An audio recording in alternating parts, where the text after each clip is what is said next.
Hola, buenas noches. ¿Cómo están? Buenas noches, profe.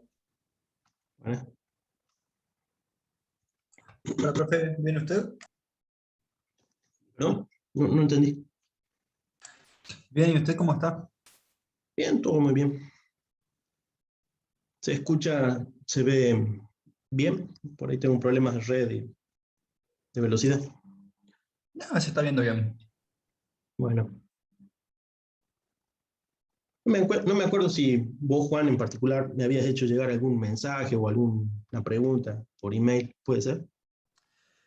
Hace mucho tiempo le pedí una consulta por el tema de la memoria con el tema del nivel del tanque, que me la Ah, sí. respondió al toque, y después le envié el Ah, trabajo práctico.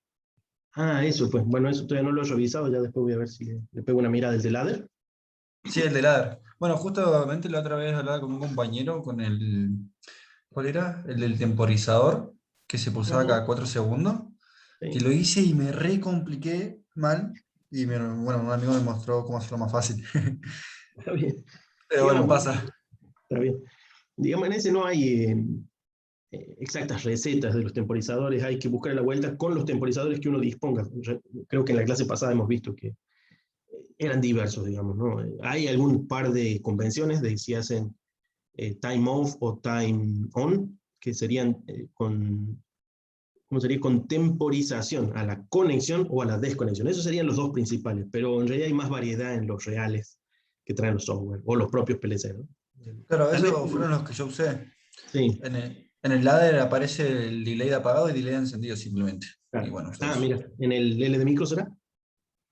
¿Cómo?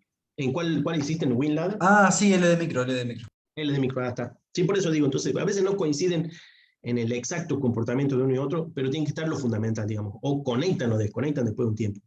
Bueno, con unos o con otros tiene que salir, digamos. Pero hay que renegar un poquito. Y bueno, ¿y por qué no hacer más de una variante? ¿No? Como decís vos, al principio capaz que uno se complicó, hizo una maraña de circuitos, y después le encuentra la vuelta a uno un poco más simple, en fin, después le encuentra una receta, después uno suele aplicar una receta casualmente para no inventar una nueva solución cada vez que se encuentra con problemas similares. Pero sin duda, como siempre, depende de que uno se enfrente, no digamos que a diario, pero por decir, semanalmente se enfrente con ese problema, tal vez en un trabajo. ¿Sí? Si es justo solo un entrenamiento de una práctica como esta, es bastante probable que uno la olvide, ¿no?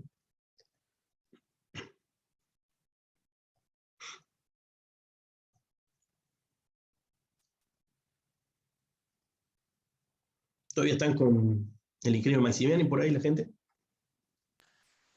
Probablemente. Se tarda mucho en terminar la clase a veces. ¿Sí? Da un poco de vuelta. Está bien.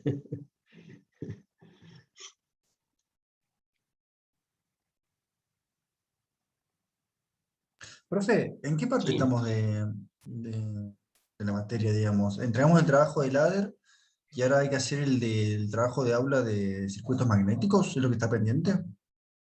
El de circuitos magnéticos y el de transformadores, y todavía falta más. Nos faltan transformadores trifásicos y algunas cosas relacionadas con potencias trifásicas. Para el parcial, sería para mitad de año. En realidad no sé cuánto nos falta. A ver, 20 de abril, nos faltarán casi 2 meses, casi 2 meses al parcial, lo cual es buen tiempo, pero bueno, sin duda hay que dedicarle tiempo a los otros temas. Por ejemplo, transformadores. Vamos a ver si hoy hacemos un poquito de transformador. ¿Y el tema del PLC es para la vuelta de las vacaciones? El PLC armado, decís vos, sí, Sí, armado. sí, sí, sí, sí, que lo tengan funcionando y el informe entregado.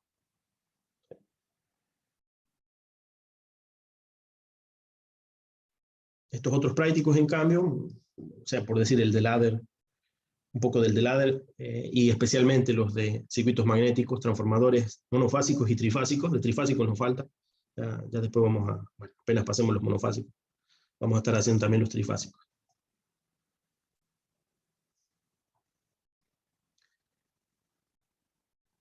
Bueno, ahí están comenzando a entrar todos. A ver si lo dejamos abierto.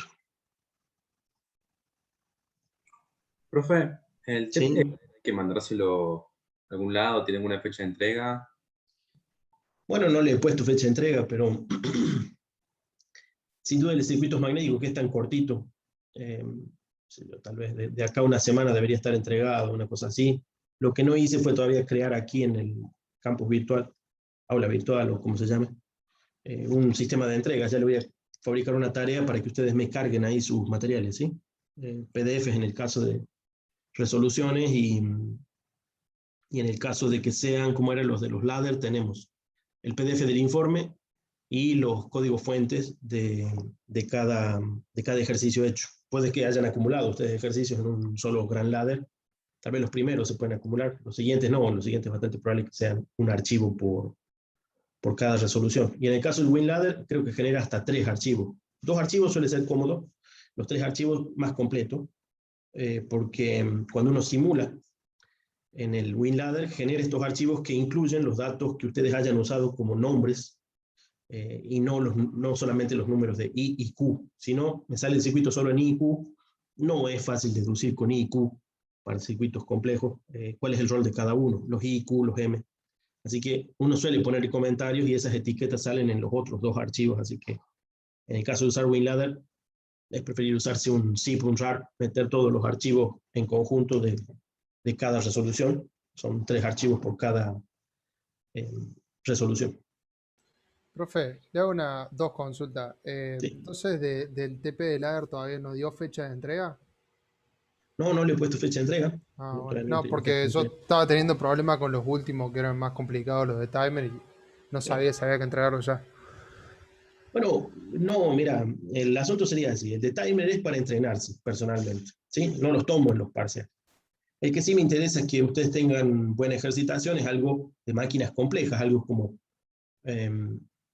los ascensores, como la grúa y máquinas más complejas, ¿sí? Un dolor de Ese cabeza sería el el ascensor, profe. ¿Perdón? Un dolor de cabeza el ascensor. Me parece La bueno grúa, que... la grúa la saqué, pero el ascensor, No puedo creer, mira, la grúa suele ser más difícil que el ascensor, pero bueno, es probable que la hayas encarado de alguna manera, sin duda que, bueno, no te ayudó con el ascensor, en todo caso. yo la grúa andamos me con guié por mucho la tiempo, flecha ¿no? directamente. Hice todos los 2 ciclos y Sí. después, al principio tenía un error porque, claro, los finales de carrera se llamaban igual para cada ciclo. Entonces lo que hice después, me viví con un compañero que me explicó, fue por ciclo, puse como una bandera, que le podríamos decir, Excelente. donde te dice qué ciclo estás trabajando. Muy Entonces bueno. eso va cambiando y por ahora funciona. Me falta terminar. Lo que le quería preguntar, marcamos, si bien hacemos todos los movimientos, pero ponemos las salidas de los motores, pues tendremos 2 motores, hay uno para bajar y subir el electroimán y otro para corrernos en el eje I. ¿Puede ser? La grúa tiene 5 salidas, es decir, un par por cada motor, más el Claro. electroimán. Bien. Así que está bien, una salida para un lado, otra salida para el otro, para cada motor. Así que ahí nomás son 4. Perfecto. Y queda bien distinguido eso, bueno, después se pueden ver cómo los circuitos que hayas construido, bueno, comandan cada uno de esos movimientos según le corresponde. ¿Sí? Profe, en el archivo que le entreguemos le ponemos captura de los circuitos y explicamos qué hicimos, cómo lo quiere.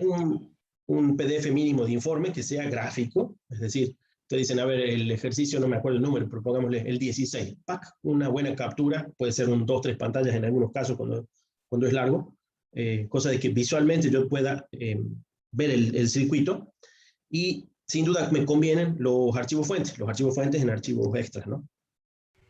Profe. Y no se olviden de decirme qué software usaron, así yo puedo probarlo o reproducir, ¿sí? Los archivos fuente. Yo estoy usando el WinLadder el 8. Usamos el 5 para mandárselo porque no sé si le va a tomar de la versión nueva.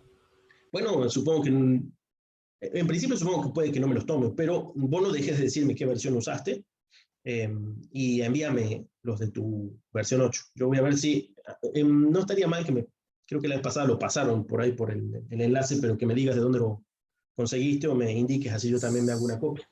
Me lo pongo a andar en alguna máquina. Después se lo puedo pasar al mail o algo, si lo puede dejar en el chat, porque era un instalador que te hacía instalar la versión vieja, Sí. Y después te hacía instalar el Automation Tool, Sí. que lo que hacía era como que vos, como ya tenías instalado el WinLadder viejo, Sí. no te pedía una key de autentificación, que, Bueno, que no pasaba interesante. si ponías el nuevo directamente. Es básicamente lo mismo que hacíamos con las versiones que tenía yo. no me acuerdo si, no estoy seguro si se las he compartido, eso no me acuerdo. Capaz lo puede poner Arquimia. arriba del que ya tiene, porque creo que usted tiene el 5. Sí, Creo sí, que sí. se puede instalar encima. De hecho, casualmente lo que hacíamos era instalar el 4. 4 no tiene simulación. Lo desinstalábamos, pero quedaba en el registro. Y hacíamos una upgrade al 5. Esa es la forma de instalar el 5 que yo tengo. Y bueno, como digo, no recuerdo si eso quedó compartido. Yo creo que lo tengo en acceso de Drive del año pasado. En ese momento lo había compartido, pero no estoy seguro de que se los haya compartido actualmente. Había por ahí uno de software y estaba el Profe, una WinLadder, entre otras consulta. cosas. Estaba Sí. haciendo el TP2 del problema ese que dejó planteado el entrehierro y me dio la columna central 0.46 Weber. ¿Está bien? ¿O está...? No sé, Jesús, no me acuerdo los números. Lo que más me interesaría es que le hagas el desarrollo analítico, que es más fácil de verificar. Después puedo verificar, sí, los números. No dejes de enviármelo en todo caso. Sí, porque vi que los flujos los planteé bien, porque lo hice por Bueno, el método de Maya y bueno, me salieron los dos positivos, así que sé que por lo menos el sentido del flujo está bien, pero claro. después lo otro, Dale, Jesús. No, Profe, ¿y después lo esos reviso. TP, perdón, esos TP ya tienen fecha, los de magnetismo? Bueno, el de circuito magnético lo hemos visto un poco con detalle la clase pasada, si no me equivoco. Y bueno, es tan fácil, tan corto que seguro que de la semana que viene ya podría estar listo. Así que en principio no voy a poner fechas que venzan, pero sí me interesa de que ustedes preferiblemente los hayan entregado bastante antes del parcial. Es decir, de la semana que viene en adelante podrían comenzar a entregar todo aquel que lo tengan disponible. El de ladder, Perfecto. el de circuitos magnéticos, el de transformadores, que vamos a ir viendo un poco hoy también. Más adelante nos falta todavía transformadores trifásicos y algunos software que nos pueden dar una mano. PLC for me. Voy a ver si me lo abro, al menos esto, y después lo Profe, podamos compartir. Sí. una consultita. ¿Más o menos para cuándo es una estimación la fecha del primer parcial? Creo que lo habíamos dicho, aunque he olvidado un poco. Seguramente es un par de semanas antes de la última clase del cuatrimestre. Bien. ¿Sí? No me acuerdo la fecha, pero pongámosle, no sé. Será por acá, o mediados de junio o algo así. Bien. Bueno, muchas gracias, profe. Por nada. Dos preguntas, profe. Sí. Una, para ver si me quedó claro el tema del trabajo, tenemos que adjuntarle una screen de cada uno de los circuitos de los ejercicios y al lado ponerle qué hicimos, o, digamos, describir lo que está en la screen. Y además hay que adjuntarle los archivos fuentes. Todo eso lo comprimimos y se lo mandamos por mail. Sí. No por mail todavía, es probable que les publique, como he dicho, en algún momento.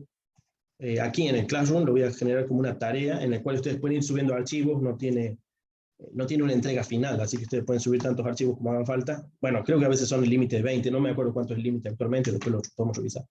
Si hay límite, suben comprimido. Si importa, un documento PDF, preferiblemente, de capturas de pantalla y su solución a cada circuito, ¿sí? Los archivos fuentes, bueno, son convenientes porque por ahí, para revisar algún circuito que pueda resultarme dudoso o interesante de comprobar, lo puedo probar con los programas originales. LD Micro al menos, creo que Logo, Celio, no me acuerdo si alguien estaba trabajando con Siemens, WinLadder, bueno, alguna otra cosa que por ahí me indiquen, ¿sí? Le hago otra consulta. En LD Micro estuve viendo para empezar a diseñar el PLC para definir qué voy a usar. Y no, la verdad que no me quedó muy claro, digamos, si el micro que yo tengo del Arduino 1 me serviría, digamos, para el LD Micro. Estuve tratando de ver ahí, comparando digamos, lo que aparece en el LD Micro, pero no aparecen las versiones exactamente igual como están en el componente, digamos, en el microprocesador que viene del Arduino. Disculpe, contestándole a Axel, disculpe, fíjate, te voy a pasar un link, hermano, y lo voy a pasar por el grupo última, porque las versiones que aparecen en el LD Micro no es la nueva, y en la nueva está lo del Arduino, y lo podés portar en .ino para mandarlo. Mira, interesante eso. Vos decís en el GitHub, Sí, hay versión hasta para una SP8266, o sea, lo puedo usar hasta con Wi-Fi ya por poco el de micro. Bien. Bueno, entonces, sí, pasa por favor el enlace. Yo lamento no haber actualizado mucho ese tipo de datos, son cosas que dinámicamente van encontrando ustedes mismos y sin duda es conveniente mejor ese tipo de versiones últimas.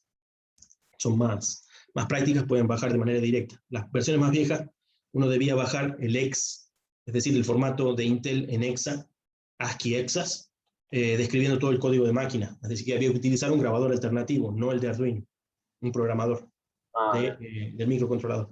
Fíjate mejor en la versión que dice tu compañero, es probable que te facilite las cosas. Dale, ahí lo mandaba al grupo.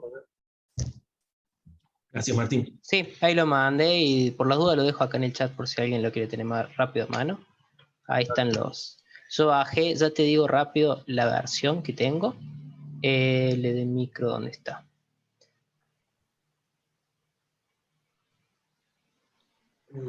Por si acaso no hayan entrado al Classroom, les recuerdo que en el Classroom están datos del Zoom, datos de correo electrónico o lo práctico que hemos venido haciendo hasta ahora. Creo que la mayor parte de las clases, tal vez me haya olvidado de subir alguna. Creo que tengo, no me acuerdo si hay unos inconvenientes con el tamaño, tengo que fijarme. Por ahí si quedan muy grandes no las puedo subir. Y creo que también me han retado de Centro de Cómputos porque dice que vamos a tener que pasarlo a algún YouTube y después poner los enlaces. Así que bueno, ya después me organizo con eso. Bueno, vamos a ver un poquito de encarar los ejercicios de transformadores. Muy importante, muy interesante que utilicen el Fraile Mora. Sí, el Fraile Mora es un excelente libro. No solo está en castellano original, lo cual facilita las cosas a veces con ciertas explicaciones y con cierta terminología técnica. Lo que sí, por ahí algunas terminologías técnicas hay que traducirla al castellano que estemos usando nosotros.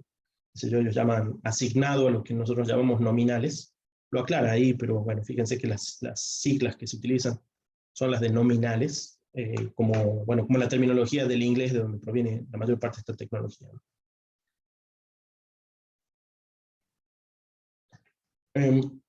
Tendríamos para un recordatorio rápido de lo principal de aquí, bastante probable que muchas de estas cosas ya las conozcan por lo que hayan hecho de otras materias. Sería, a ver, primero que nada la potencia, ¿no? La potencia aparente de un transformador. Recuerden que un transformador se supone que está constituido por un par de bobinados sobre un núcleo de hierros laminados. ¿Sí? Aquí solo tenemos los esquemas. Fíjense que acá hay unos esquemas. Se indica la potencia aparente en voltamperes. Potencia aparente en voltamperes. Y acá en particular en esta terminología gráfica tenemos el tipo de conexión, ¿no? Estrella para este, triángulo para aquel, con una estrella puesta el centro a masa. Y bueno, la cantidad de cables que estamos llevando en estas conexiones, ¿no? Estos serían esquemas unifilares que son muy comunes de utilizar, especialmente en las instalaciones eléctricas de gran potencia, ¿no?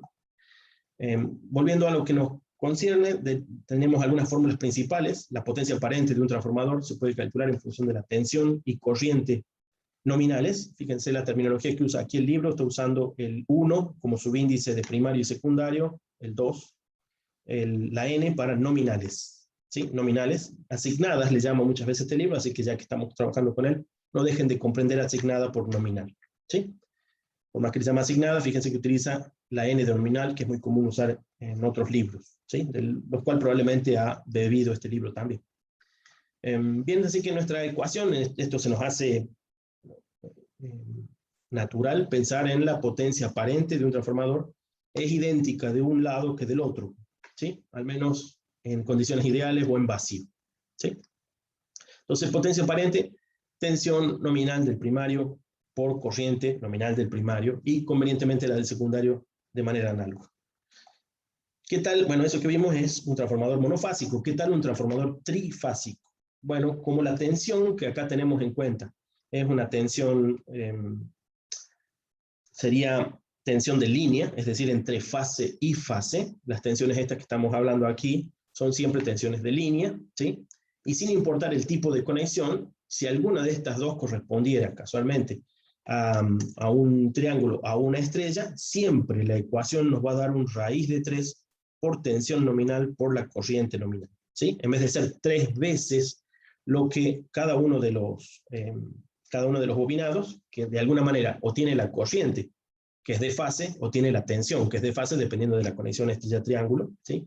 Pero la ecuación resultante siempre va a incorporar el raíz de 3 cuando ustedes lo pasen a las tensiones y corrientes nominales, sin importar la conexión, ¿sí? Si ustedes especializan por la conexión, bueno, aparecerá el 3 en vez del raíz de 3, y alguna de las dos magnitudes, o la tensión o la corriente, será de fase, mientras que la otra va a continuar siendo de línea. ¿De acuerdo? Bueno, para ese tipo de cosas, después repasen un poco más el trifásico. Aquí tenemos un esquema relativamente sencillo de un transformador monofásico real, ¿sí? Real decimos porque considera que tiene un núcleo que puede tener pérdidas, ¿sí? Los núcleos realmente tienen pérdidas, fíjense que calientan por corrientes de Foucault o de histéresis propio del material con el que está construido. Se trata de minimizar, por eso están laminados, por eso están combinados, aleados con algunos materiales para que no sean buenos conductores eléctricos, cosa de que la tensión que se induce sobre el material metálico que está sufriendo esas inducciones genere unas corrientes relativamente pequeñas, ¿sí? Tanto en extensión como en magnitud. A fin de cuentas, aquí tenemos entonces, estamos alimentando con una fuente alterna que en valor instantáneo tiene en este momento, fíjense que se utilizan las minúsculas para valor instantáneo, está alimentado con la tensión B1, ¿sí? Siendo ideal, estarían siendo iguales B1 con E1, ¿sí? Siendo ideal la conexión, serían B1 igual a E1, donde E1 es en realidad la tensión que recibe expresamente la bobina del primario, ¿sí? Fíjense la convención de signos, generalmente no vamos a dibujar tan bonitamente los cables dándole vuelta a los bobinados, a los núcleos, para saber cuál es el sentido de la corriente o flujo que generan, ¿sí? El sentido de la corriente acá se ve, a mano derecha, uno envuelve la bobina por la forma en que está bobinada y nos apunta hacia arriba, con lo cual sabemos que el flujo positivo, al menos en este instante, debería ser el que está dibujado ahí, ¿sí? Sin embargo, recuerden ustedes que la convención para el secundario siempre indica que el punto, la marca del punto, indica la corriente saliente, ¿sí? La corriente saliente también positiva. Así que la corriente I1 es positiva, la corriente I2 es positiva, el flujo es positivo, etc. ¿Sí? En particular, tenemos que decir de todo este esquema que acá ustedes están viendo, fíjense que tenemos una tensión generada E2 y una tensión de caída o de consumo directamente sobre la carga, en el caso en que se cierre, fíjense que acá no está cerrado todavía, esa tensión B2 será, bueno, el valor que corresponda según la carga, ¿sí? La corriente I2 va a aparecer solo si cerramos la llave, así que el transformador en vacío tendrá la tensión E2, el transformador en carga, bueno, va a aparecer la corriente y vamos a tener algunos efectos extra, ¿sí? Bueno, en el momento en que esté en vacío, vamos a tener, le llamamos corriente I0, ¿sí? Es decir, a la corriente I1, por más de que sea la corriente del primario, vamos a decir, si el transformador está en vacío, hay una corriente I1 circulando, a la cual le llamamos I0, ¿sí? Esta terminología es un poco incongruente a veces por los números. El I0 viene de que es en vacío, y el I1 viene por el número de que esto es el primario. Así que vamos a decir que el I1 es igual al I0, solo en vacío, es decir, cuando no tenga la carga conectada. ¿De acuerdo? El I1 es I0, e I0 es la corriente que circula en función del consumo de la pérdida de potencia en el núcleo de hierro, ¿sí? Como en el núcleo de hierro sí que existen corrientes inducidas que van a estar circulando en los dominios magnéticos, tenemos un equivalente de consumo. Así que ese equivalente de consumo se traduce en una corriente I0, la corriente de vacío. Es una corriente que podemos contemplar como pérdidas en el hierro, ¿sí? Esencialmente pérdidas en el hierro. ¿De acuerdo? Entonces esto es parte de la parte básica, recordatorio de cómo trabaja un transformador y algunos detalles de cómo un transformador real va a tener que trabajar, ¿no? Bueno, si recordamos la ley de Faraday-Lenz, bueno, la de Lenz nos diría que hay un signo negativo, bueno, eso depende un poco de cómo contemplemos las mediciones. En fin, acá, yendo por Faraday, tendríamos que la tensión inducida sobre una bobina va a ser equivalente a la cantidad de espiras de la bobina considerada por la derivada temporal del flujo, ¿sí? Entonces, a partir de esto, bueno, el autor en algún momento hace un pequeño desarrollo, estipula que el flujo lo va a tomar como senos o cosenos, dependiendo si lo toma en seno, lo toma sin desfasaje, y el coseno lo desfasa en 90 grados, ¿sí? Bueno, a partir de esto, hace la ecuación de la derivación, ¿sí? Entonces obtiene una B1 y una B2, si lo quieren, una B1 y una B2 equivalente a las E1, E2, que es N1 por omega por flujo M. Recuerden que flujo M aquí es el flujo pico o flujo máximo de la senoidal, ¿sí? El pico de la senoidal, flujo M, es un valor constante en principio, ¿sí? Y la onda que lo modula, el coseno de omega t, para la E1 y para la E2. Los dos quedan básicamente, la fórmula es casi la misma, lo que pueden ustedes ver que cambia es el factor N1, N2, ¿no? Cuando ustedes contemplan este omega y lo descomponen en frecuencia, ustedes dirán algo como 2πf. Cuando incorporan el 2πf y además midamos no la tensión instantánea, sino la tensión eficaz. Ahí está escrita como tensión eficaz, fíjense que está el raíz de 2, recuerden que el raíz de 2 es el factor que ocurre para las tensiones eficaces por la integración equivalente de una corriente continua que haría el mismo trabajo, ¿sí? Así que 2pi sobre raíz de 2 nos aparece esa constante que aparece mucho por ahí, el 4,44, ¿sí? El 2pi, del 2πf, que es el omega, 2pi sobre raíz de 2 nos aparece el 4,44, y esta es una fórmula muy común que empleamos siempre para calcular a partir de los datos conocibles, por ejemplo, el flujo máximo, la cantidad de espiras y la frecuencia, son análogas las ecuaciones, ya podemos calcular nuestra tensión eficaz. Recuerden que esta es la fórmula de tensión eficaz, no es la instantánea, no es la máxima, ¿sí? No puede ser la media, porque sería cero en una alterna, en fin. Es el promedio geométrico, que no es otra cosa que una integración, ¿sí? Acá la tenemos, la tensión eficaz, entonces el 4,44, 2pi sobre raíz de 2. Hacemos una definición de la relación de transformación, ¿sí? Aquí la llama M, en otros libros puede que la llamen N, en fin, traten de no mezclar notaciones de libros para no confundirse, ¿sí? Aquí en este libro se llama M, pueden usar estas notaciones suficientes por ahora. Es básicamente la E1 sobre la E2. Bueno, por las ecuaciones que ya hemos pasado recién, pueden ustedes ver que la relación se conserva en N espiras, y se conserva en tensiones, ¿sí? Tensiones de alimentación o tensiones salientes, en el caso del secundario. La potencia de pérdidas de la que estábamos hablando recién, podemos contemplarla, tenemos que inventar algunas magnitudes con otro nombre. Recuerden que apareció la tal I0, ¿sí? La tal I0. Entonces decimos, la potencia de pérdida de nuestro transformador es la P0 o P del hierro. Aquí tenemos Fe recordándonos al hierro. La tensión 1, es decir, la tensión del primario de alimentación por la corriente, por el coseno de phi. Recuerden que la potencia P, recuerden ustedes las letras, utiliza P para las potencias activas, ¿sí? La S para las potencias aparentes y la Q para las potencias reactivas, ¿sí? Así que, como estamos hablando de la potencia de pérdidas, es una potencia activa que se la puede considerar como algún tipo de resistencia equivalente de los materiales del núcleo, ¿sí? Como si le circulara una corriente real, eléctrica, y los materiales del hierro tienen cierta resistividad. Esa resistividad es la que nos provoca este consumo activo, ¿sí? De potencia.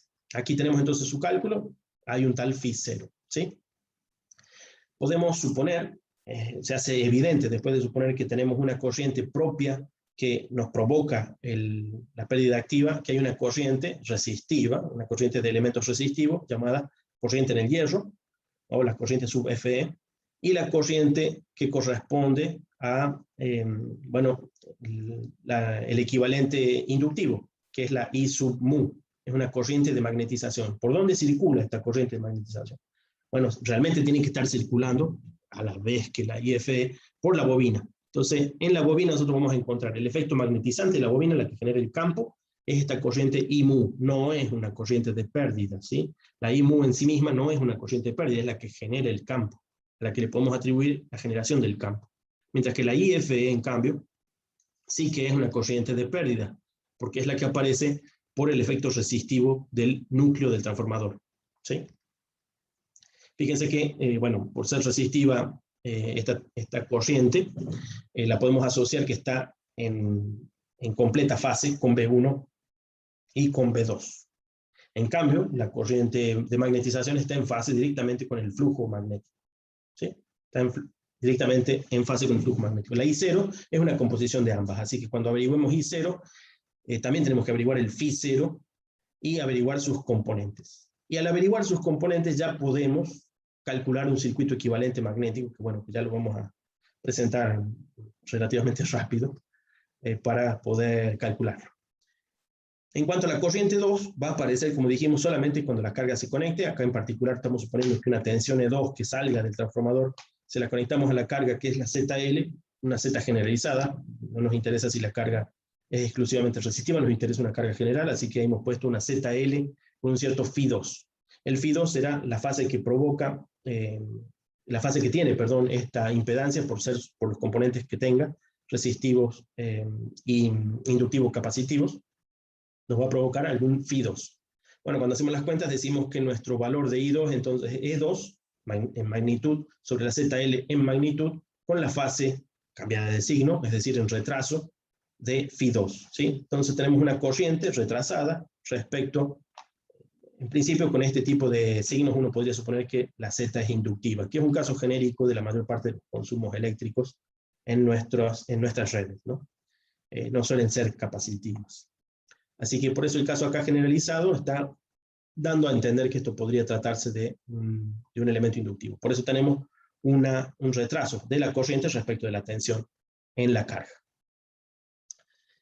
En cuanto a, si volvemos un poquito al circuito equivalente, el circuito mejor dicho, no el circuito equivalente todavía, fíjense que acá en el circuito hablamos de una I2 llevada al primario, reflejada al primario, ¿sí? Si tenemos que reflejar la I2 al primario, ¿sí? Fíjense que la I2 ocurre de este lado, ¿no? Del secundario. Acá tiene que ocurrir una corriente equivalente, al menos en la porción lineal de función del transformador, vamos a tener una corriente equivalente del otro lado, y ahora podemos decir que tenemos la corriente de pérdida más la corriente de consumo por la carga. ¿Sí? Es una suma, es un elemento lineal. En principio, la aproximación que estamos haciendo. Así que esta corriente I2' la vamos a encontrar en función de la I2. Eso es lo que se plantea aquí.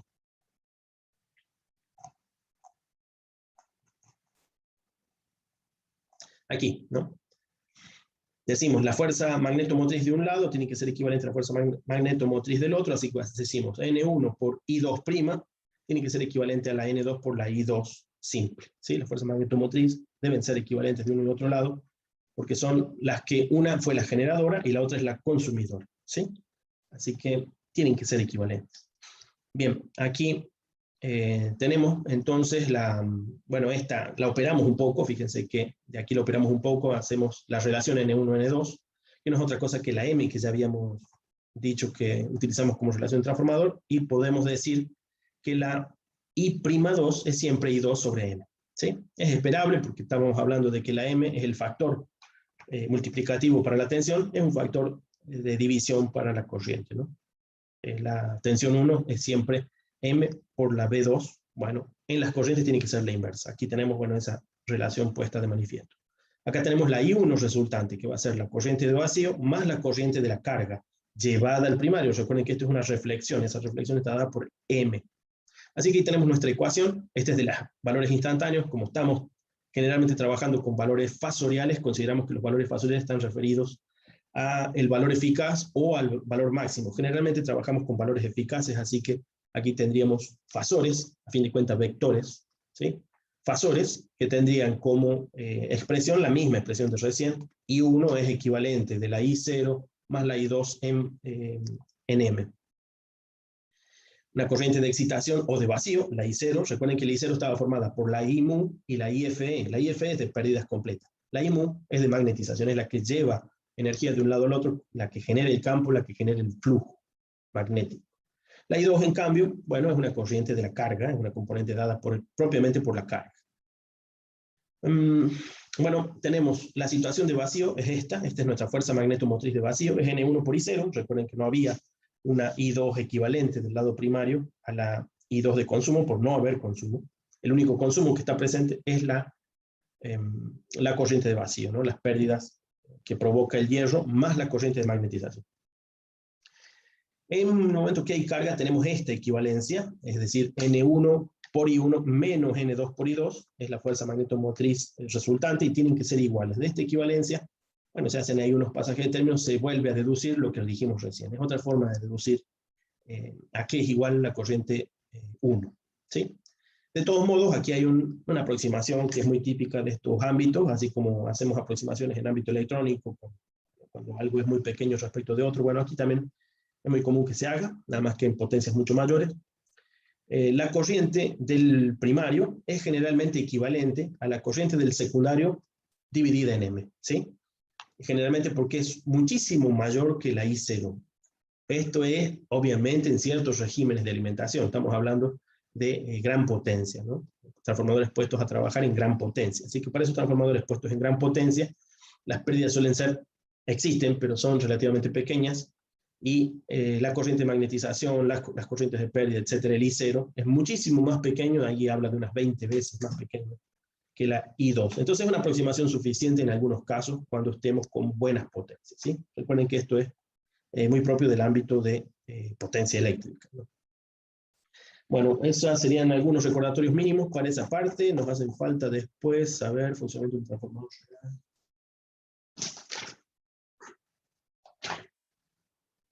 Carga. Bueno, acá hay un poco de la terminología para los transformadores. Se utiliza, después va a aparecer de nuevo en algún momento, el conector donde entra la corriente positiva es A. La corriente sale por el A'. La A mayúscula se utiliza para el lado de más tensión y la A minúscula para el lado de menos tensión, ¿sí?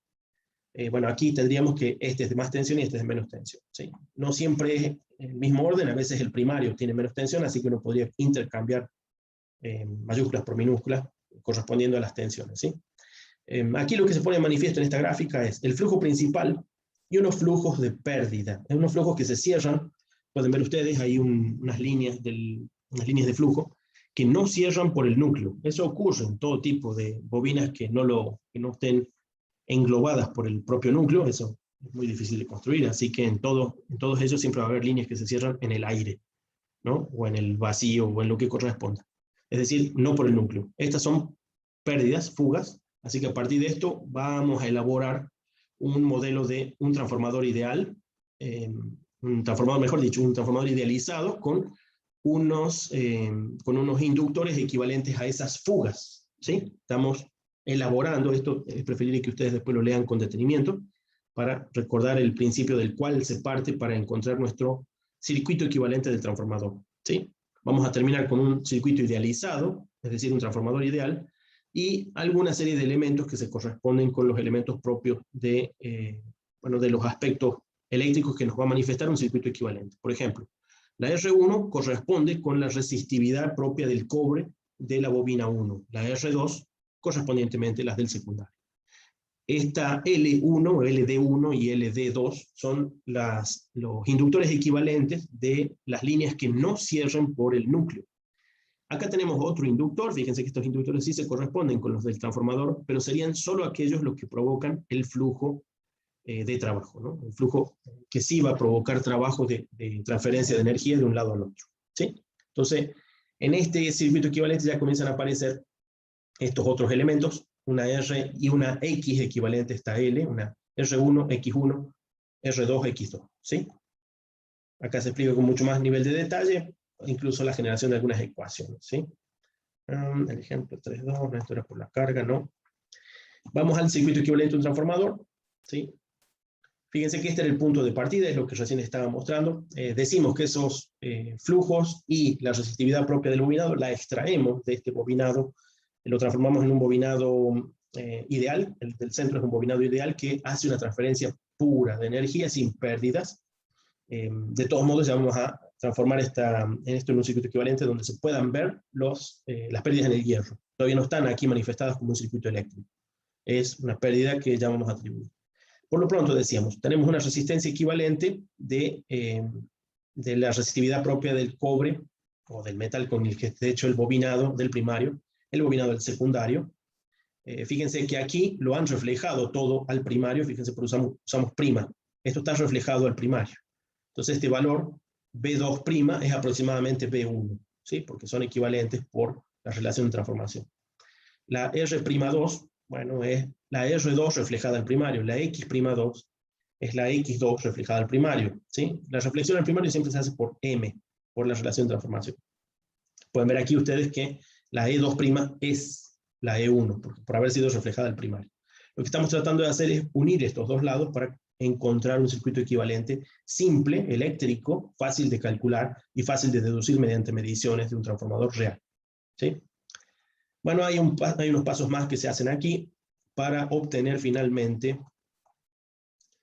bueno, esto, podemos unir los dos lados ya que se encuentran los dos a la misma tensión. Fíjense que teníamos el E1 y el E2 eran equivalentes, por lo tanto podemos combinarlos y nos da este nuevo circuito. Este nuevo circuito todavía podemos traducir aquí porque dice que la potencia de hierro existe, no es cero, o sea que no es realmente un ideal. Entonces, de esto deducimos que teníamos, ya lo hemos dicho antes, teníamos una corriente atribuible a pasar por un elemento activo, perdón, un elemento pasivo resistivo, una resistencia, y un elemento que generaba el campo magnético propiamente dicho, que es el IMU. Así que lo que tenemos aquí es un paralelo de una resistencia con un inductor. Así que este es el circuito equivalente con el que vamos a trabajar, y que es deducible a partir de las mediciones simples. Acá hay, bueno, toda una teoría para desarrollar este punto. De todos modos es un circuito de aproximación, no es un circuito bueno, de altísima precisión. Es suficiente para estos propósitos de alta potencia, ¿sí? Fíjense, entonces tenemos ya nuestro circuito equivalente, tenemos todo el secundario, todos sus elementos están reflejados al primario, por eso tenemos los prima, indicándonos esa reflexión. Aquí está explícita la reflexión m cuadrado para cualquier impedancia, ¿sí? Acá tenemos, bueno, un elemento inductivo y un elemento resistivo, ¿sí? ¿Qué expresan estos elementos inductivos? Les repito que representan las fugas del campo del flujo cuando no cierra por el núcleo, ¿sí? Entonces, eso no es la L, la inductividad de cada bobina, no es la inductividad de cada bobina. Es posible deducirla a partir de la inductividad de cada bobina, deducir estos componentes. Pero bueno, este no es el modelo en el cual se hace eso, ¿sí? En este modelo estamos haciendo una cosa inversa, ya va a aparecer lo que llamamos ensayos del transformador, del cual vamos a deducir estos elementos principales. Y ese es el práctico 2, en el cual se les pide que ustedes, a partir de una serie de mediciones, deduzcan este circuito equivalente o su aproximación. Ya esto es una aproximación suficiente, hay todavía una aproximación adicional que nos va a permitir encontrar lo esencial de este circuito. Entonces, atribuimos rápidamente. R1 y R2' son las resistencias de los bobinados, ¿sí? Recuerden que está reflejada la del secundario. La RFE es la resistencia equivalente de las pérdidas del hierro, ¿sí? Atribuibles a corrientes de Foucault, a las pérdidas de calentamiento de histéresis. Son pérdidas activas, así que podemos contemplarla como una resistencia equivalente de todo ello, ¿sí? La RFE. La XMU es una inductancia que nos representa en este circuito la que genera el flujo que efectivamente lleva la energía de un lado al otro, ¿sí? Y la X1 y la X2, reflejada convenientemente, representan las fugas del flujo magnético que no cierren por el núcleo magnético que hemos puesto a propósito en la máquina, ¿sí? ¿Alguna pregunta hasta acá? Sí, solo quería consultar, ¿a qué se refiere con que no cierran con el núcleo? Bueno, una bobina, cuando vos armás una bobina, ¿por dónde circulan las líneas de flujo? ¿Qué forma tiene? En espirales. No, las líneas de flujo magnético, digo. ¿Qué forma tiene las líneas de flujo magnético en una bobina? Claro, son las líneas que cierran por el aire, dice usted, que son las que obviamente son las de pérdida, no cierran por el... Claro, el núcleo es un mejor conductor magnético y obviamente concentra una buena cantidad de líneas, pero no todas. Lo mismo, hay líneas que cierran por fuera del núcleo, ¿sí? Alrededor de la bobina, ¿sí? Fíjate que acá estaban dibujadas de alguna manera, parece por acá.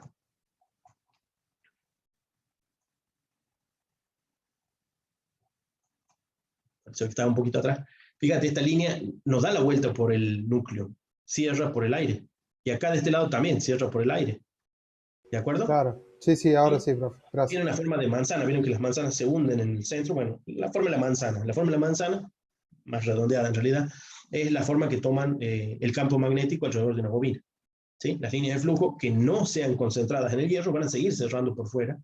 Son ya una fracción de las totales. Es lo que se pretende con el diseño. Bueno, los diseños es otro asunto para que las líneas se concentren la mayor parte en el núcleo. No puede haber líneas que, no puede cerrar todas las líneas, ¿no? Sino el núcleo debería rodear completamente, como hace la forma de la manzana, digamos, de núcleo, alrededor de la bobina. Bueno, no son formas muy comunes.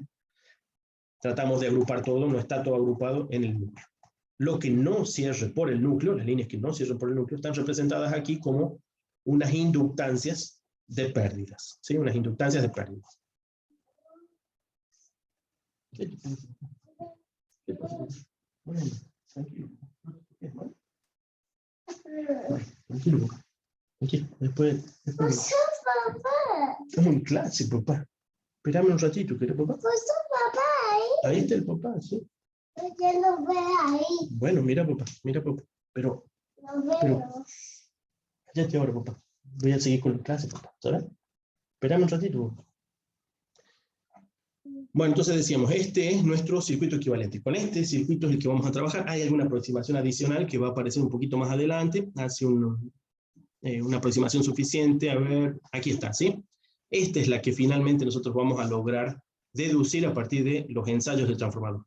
A partir de los ensayos del transformador. Entonces, solo para resumir un poco, a ver qué tenemos aquí. Bueno, esta es una definición de la resistencia y cortocircuito y reactancia del cortocircuito. Le llama a eso reactancia y resistencia del cortocircuito a unir aquí. Al principio, suponemos que alimentamos desde el primario, perdón, a ver, en este, alimentamos desde el primario y en el secundario hacemos un cortocircuito. ¿Cuál es el valor de resistencia resultante y de reactancia resultante? Bueno, es el valor este de aquí.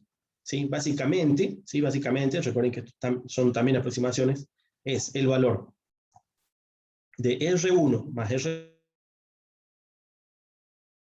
R2, puenteando aquí, ¿sí? Puenteando aquí, y X1 más X2. Como esto tiene valores que son siempre mayores que 0, la corriente principalmente va a estar circulando por acá y por el corto. Eso hace de que estos sean los elementos principales de la resistencia del cortocircuito y la inductancia del cortocircuito o reactancia del cortocircuito, equivalentemente ya medida como reactancia. ¿Sí? Entonces, dicho esto, veamos, tendríamos bueno, aquí tenemos deducciones. Vamos a los ensayos del transformador. ¿Sí? Hay dos ensayos típicos, en realidad hay una serie de ensayos, deben ser unos, no recuerdo bien, unos 3 ensayos o cosas así, que son todos los ensayos que uno generalmente somete al transformador de fabricación, ¿sí? Salvo algunos que son destructivos. La mayor parte son por muestreo o se les hace a todos los transformadores cuando se fabrican. O incluso cuando queremos saber, bueno, cuál es el estado en el que está el transformador después de haberlo usado un buen tiempo. Entonces, hay dos ensayos que nos permiten deducir el circuito equivalente. Hay dos ensayos que nos permiten deducir el circuito equivalente, ¿sí? Estos son el ensayo de vacío. El ensayo de vacío es bastante simple, si se quiere. Y el ensayo de cortocircuito. Este es el ensayo de vacío. Entonces, en el ensayo de vacío, a ver si tenemos el proceso de medición. Bueno, no, este es para determinar polaridades. En todo caso, pueden revisarlo después. Cómo determinar la polaridad, es decir, dónde están los puntos de entrada y puntos de salida de entrada de corriente que vamos a tomar de referencia. Bueno, es el ensayo de polaridad, se puede hacer. Este sería el ensayo de vacío. En el ensayo de vacío, fíjense que estamos midiendo tensión de alimentación nominal, ¿sí? Lo alimentamos con tensión nominal y medimos esa tensión nominal. Bueno, al menos tiene que haber algo que nos manifieste cuál es el valor de tensión nominal, por eso está aquí medida, no solamente decimos, lo alimenté con 220, había 220, hay que medirlo. En fin, especialmente si estamos en alta tensión. Después tenemos un batímetro, ¿sí? Aquí tenemos el símbolo del batímetro, tenemos la bobina voltimétrica y la bobina amperométrica. Un batímetro, recuerden que el batímetro, tal cual está construido, o lo hacemos a propósito si acaso tuviéramos que diseñar uno, lo que vamos a hacer es medir potencia activa, ¿sí? Los batímetros miden potencia activa, salvo que sean, bueno, algún batímetro idealmente construido para hacer otro tipo de mediciones, o deduzca los componentes de los otros dos tipos de potencia, ¿no? La aparente y la reactiva. Un amperímetro, ¿sí? Un amperímetro, así que tenemos lectura de consumo, consumo en vatios, corriente en amperes, tensión nominal. En la salida podemos medir la tensión, una corriente se supone que está en 0 por no tener carga, ¿sí? Acá le llama 2,0. El 2,0, ¿sí? Que no es un 20, El 2 es la tensión del secundario. Y el 0 es la tensión de vacío. ¿Sí? Tensión del secundario en vacío. No parece una bonita elección de órdenes y de símbolos, pero bueno, es el nombre que se le da en esta medición. ¿Sí? Entonces, este es nuestro circuito de prueba. ¿Qué vamos a obtener en la medición? P0. Ya saben ustedes que la P0 es la potencia de pérdidas atribuible al hierro. La corriente, I0, nominalmente, fíjense que es la corriente total, directamente la corriente como una resultante, y la tensión de alimentación nominal. Lo mismo conocemos la tensión secundaria en vacío. ¿Sí? La tensión secundaria en vacío. A partir de eso podemos dar por hecho que la potencia cero, ¿sí? La potencia cero no es otra cosa que la tensión nominal por la corriente medida por el coseno de phi. ¿Sí? Por el coseno de phi, porque estamos hablando de la potencia activa, la cual ya le hemos atribuido, ¿sí? por esta presentación, que es un poco más larga, si ustedes lo leen con más detenimiento, le hemos atribuido las pérdidas del hierro. ¿Sí? Como no hay nadie consumiendo, ustedes pueden ver que en el circuito no hay nadie consumiendo, pero sí efectivamente tenemos el propio núcleo, y el propio núcleo tiene pérdidas asociadas, por más que sea de los mejores construidos, siempre hay pérdidas asociadas. Esas pérdidas asociadas son las pérdidas del hierro, ¿no? Por el calentamiento equivalente, por las corrientes de Foucault, las corrientes, bueno, el propio cierre del lazo de histéresis del transformador es una pérdida de potencia, ¿no? ¿Sí? Pensé que alguien preguntó algo. ¿Alguien pregunta algo? ¿Alguien quiere preguntar algo, por favor? No, profe, no se escuchó nada. Bueno, no se me escuchó a mí. Bueno, entonces, Sí, aquí tenemos se entonces... escuchó, ¿no? Se entendió todo. Es más, digo, la parte de cortocircuito. Bueno. Gracias, Jesús. Decíamos, entonces tenemos aquí la potencia que acabamos de medir, la podemos atribuir al hierro y podemos todavía deducir, fíjense que hemos escrito la ecuación que tiene que verificarse, es la tensión nominal por la corriente medida por el coseno de phi 0, nos tiene que dar la potencia activa consumida, que es la que acabamos de medir. De ahí podemos deducir, es obvio que podemos deducir de aquí el phi 0, o si quieren el coseno de phi 0, el factor de potencia de este circuito. ¿Sí? Lo que no conocemos por medición es casualmente el coseno de phi 0. Así que por despeje simple podemos deducirlo. Ya que tenemos ese coseno de phi como un dato, ahora podríamos decir, bueno, ya que hemos averiguado el coseno de phi 0, aquí no se ha hecho explícito, pero para ustedes ya tiene que ser evidente, el coseno de phi 0 lo deducimos a partir de la medición que acabamos de hacer. Con el coseno de phi 0 y habiendo conocido la I0, que ya la teníamos por la medición, podemos descubrir el componente IFE y el I mu. ¿Sí? El IFE es la I0 por el coseno de phi. Y la I mu es I0 por el seno de phi. ¿De acuerdo? Entonces ya tenemos los dos componentes de las corrientes que corresponden a esta prueba de vacío. Prueba de vacío. Yo solo mido la I0, pero deduzco, gracias a estas tres mediciones, deduzco el coseno de phi y con ello deduzco el phi 0, deduzco el seno de phi, en fin. Y lo que queríamos buscar, lo que queríamos encontrar, a fin de cuentas, perdón, era esto. De nuestro circuito equivalente podemos entonces finalmente deducir la RFE y la X mu, ¿sí?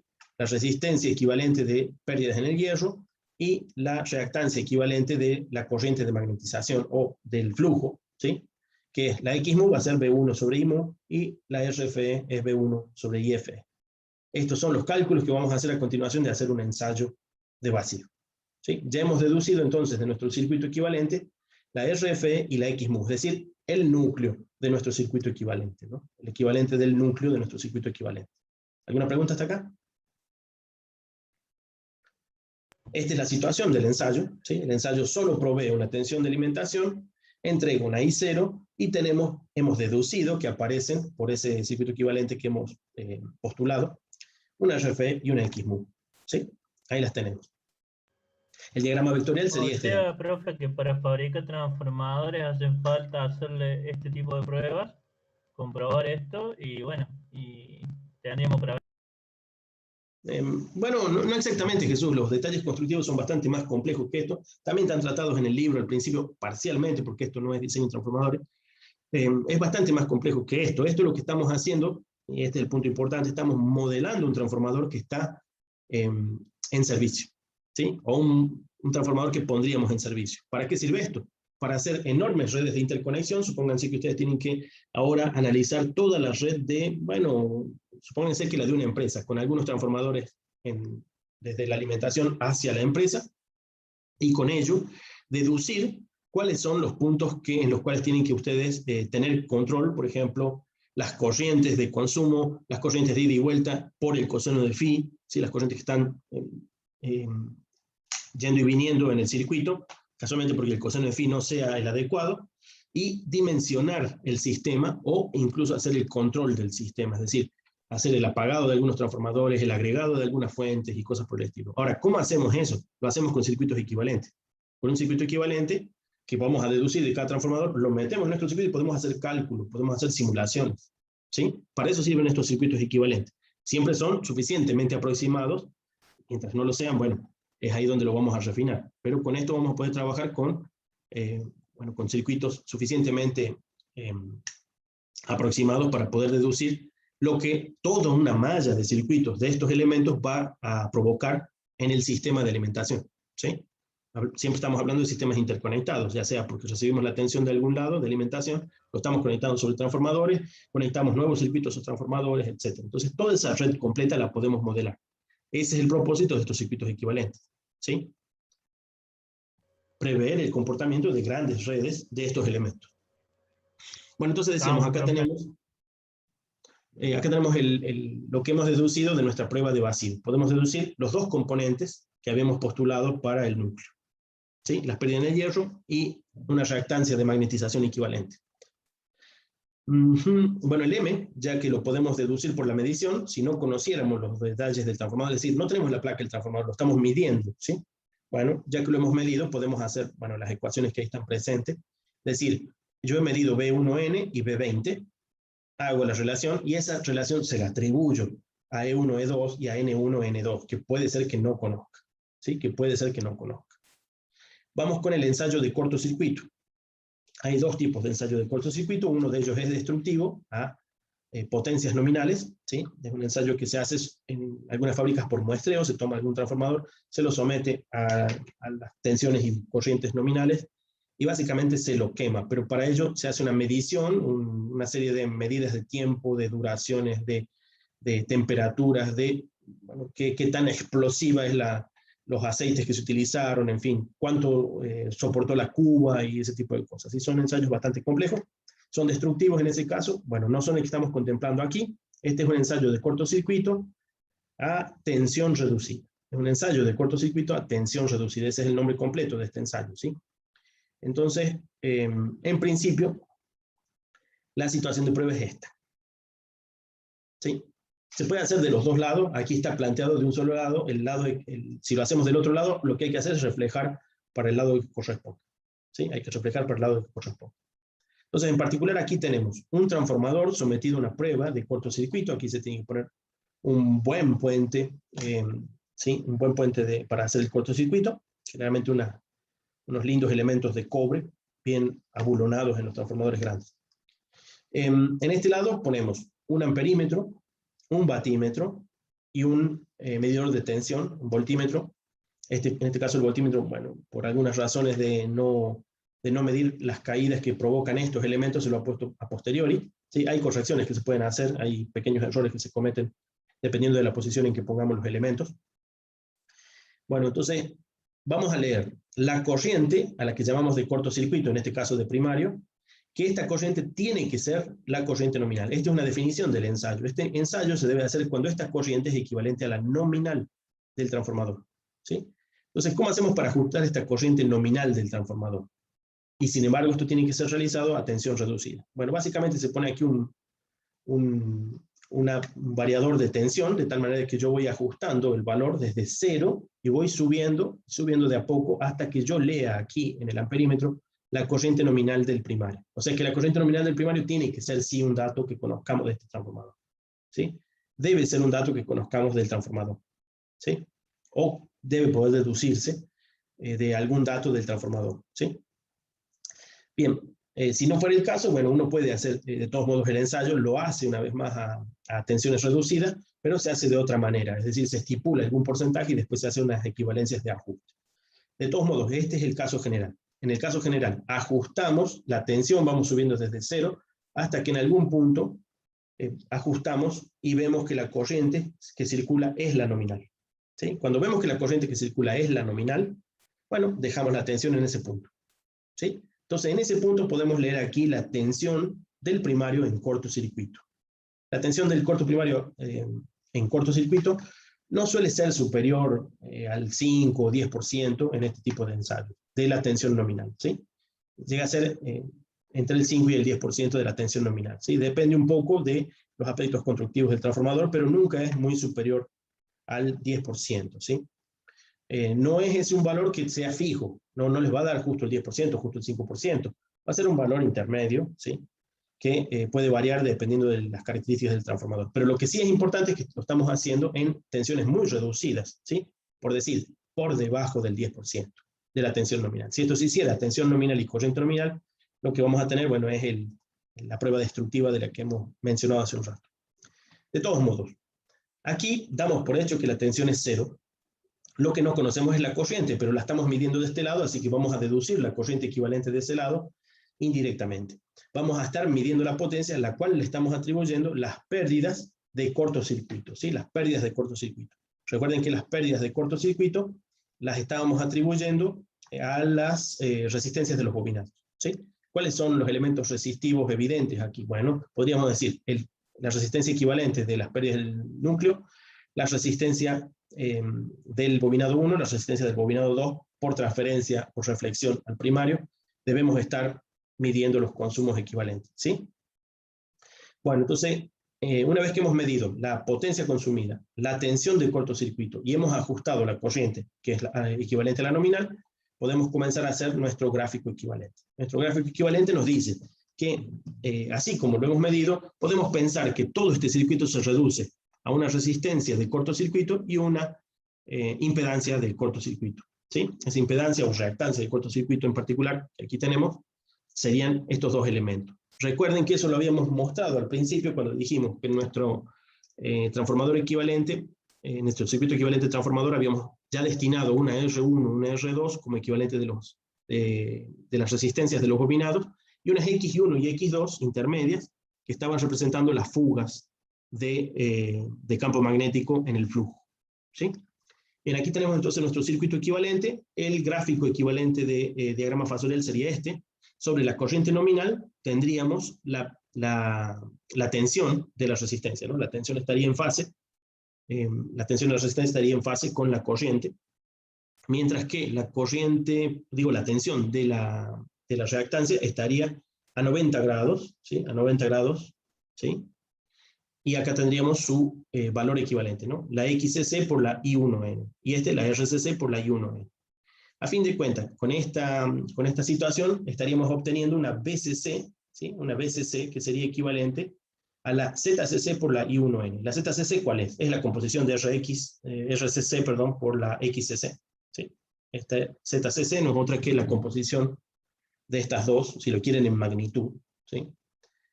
La magnitud de la ZCC por la I1N, ¿sí? Bueno, en este punto entonces, lo que podemos hacer es deducir cada una de estas componentes. Fíjense que las componentes que acabamos de deducir se trata de la R1 más la R2', y la XCC es la X1 más la X2', ¿sí? La X1 más la X2'. Con eso, ¿qué tendríamos? Bueno, después de haber hecho, entonces nosotros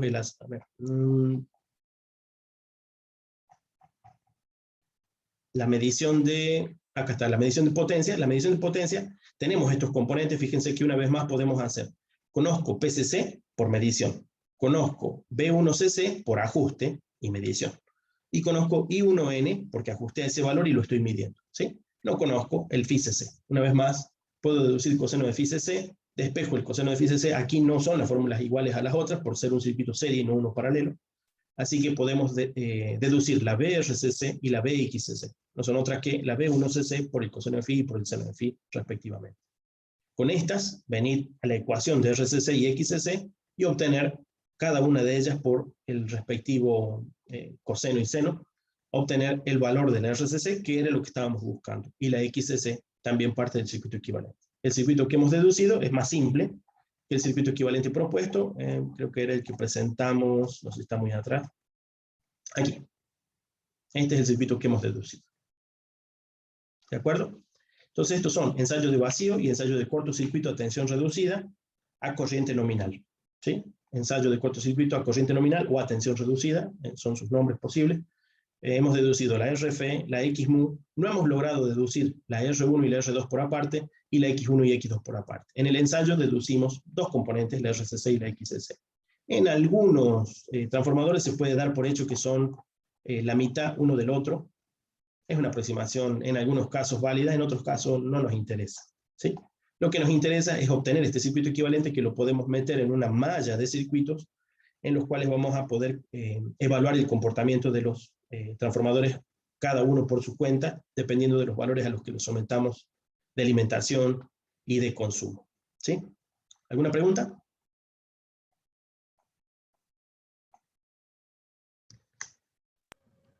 No, profe, quedó claro. Bueno, aquí el autor hace una introducción de algunas situaciones extras. Por ejemplo, ¿qué tal si el ensayo de cortocircuito no fue realizado a corriente nominal? ¿Sí? ¿Qué tal si el ensayo de cortocircuito no fue nominado a corriente nominal? Es decir, no mediante el método que dijimos recién, o porque tal vez lo desconocemos. Bueno, utiliza otros nombres, B1 corto le pone, bueno, solo para distinguirla de la B, ¿cómo le llama la otra? B1CC, acá le llama B1 corto. Entonces no son lo mismo, guarda, no son lo mismo en esta terminología, pero plantea una cierta relación, que esta es la parte importante, es cómo convertir una medición que no ha sido hecha a corriente nominal en una como si lo hubiéramos hecho a corriente nominal. Acá están las ecuaciones, no son muy difíciles, está básicamente diciendo, la ZCC es igual por más que ustedes lo hagan en una situación que en otra. La ZCC no va a cambiar, porque ustedes cambien el punto de ensayo. ¿Sí? La ZCC es intrínseca porque es parte del circuito equivalente del transformador, es físicamente equivalente a esto, ¿sí? La ZCC. Así que la ZCC en una situación de medición será B1CC sobre I1N, mientras que en la otra sería lo que sea que usted puso de tensión de corto, más lo que sea que usted midió de corriente de corto. Tienen que ser equivalentes. De aquí deduce una por la otra. ¿Sí? Podemos saber que la tensión de corto a corriente nominal es equivalente a la B1 de corto con este factor. Pueden ver que ustedes lo pueden deducir de aquí a esto. Equivalentemente con las potencias podemos hacer lo mismo. La RCC no cambia, así como la ZCC no cambia. Podemos decir, ¿qué tal la RCC en función de la PCC? ¿O qué tal la RCC en función de la P de corto? Bueno, de aquí ustedes deducen por equivalencia de la RCC, porque no cambia, esta ecuación que con un factor de corrección, que pueden ver el factor de corrección es el I1N sobre el I1 de corto. ¿Sí? Si conocemos el I1N y hemos medido I1 de corto, potencia de corto y tensión de corto, podemos deducir como si hubiéramos hecho el ensayo a tensión de cortocircuito reducida a corriente nominal. Este es el de corriente nominal, este es el de corriente nominal. ¿Está bien? Son un par de factores ¿para qué? Algunos de los problemas, ¿sí? Algunos de los problemas que vamos a tener, especialmente en el Fraile Moore hay muchos, y podría haber uno en el parcial, puede ser que la situación del ensayo no esté hecha a corriente nominal. Si eso es algo que ustedes van a tener que verificar. ¿Cómo sabemos si está hecha a corriente nominal? Si ustedes tienen el dato de la potencia aparente del transformador y las tensiones de alimentación que tienen que entregar a cada lado, pueden deducir las corrientes nominales. Deducidas las corrientes nominales, verifican que el ensayo de cortocircuito haya sido hecho a corriente nominal, y si no, corrigen los valores para encontrar el correcto. ¿Sí? De todos modos, el circuito equivalente no va a cambiar. La deducción de componentes, el ZCC, a fin de cuentas, es el mismo, sin importar qué tipo de ensayo hagamos. ¿De acuerdo? Una cosa más que se utiliza también en algunos problemas es referirlo de manera porcentual en función de la corriente nominal a las tensiones de cortocircuito. Las tensiones de cortocircuito que podemos deducir son la B1CC, la BRCC y la BXCC. La expresamos como un porcentaje de las tensiones nominales. ¿Sí? El cálculo se hace obvio, es proporción, pero está multiplicado por 100 para transformarlo en un valor de porcentaje entre 0 y 100. ¿Sí? Esto aparece en algunos problemas, es solo una relación respecto de la nominal. Y hay una situación más que es la de falla de cortocircuito. Bueno, está explicado ahí, en todo caso, si aparece en algún problema de Fraile Moore en especial, bueno, traten de referirse a este punto, ¿sí? Es relativamente simple, muy similar a la que hicimos recién de corrección, nada más que esto es para las situaciones de fallas de cortocircuito. ¿Sí? En este ejemplo, acá tenemos una aplicación muy similar a los ejercicios que yo les di en el trabajo práctico. ¿Sí? En el trabajo práctico, si ustedes se fijan, tenemos, por ejemplo, el primero dice, datos de un transformador monofásico, 100 kilovoltamperes, se da por hecho que esta es la potencia aparente del transformador, y se dice que sus bobinados son para 3 kilovolt y 220 voltios.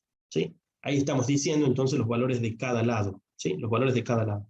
Siempre los ponemos en orden primario-secundario, siempre los ponemos en orden primario-secundario, lo que no quiere decir que el primario siempre tenga que ser de alta tensión. Por ejemplo, miren los ensayos del los datos del ensayo 2 del transformador.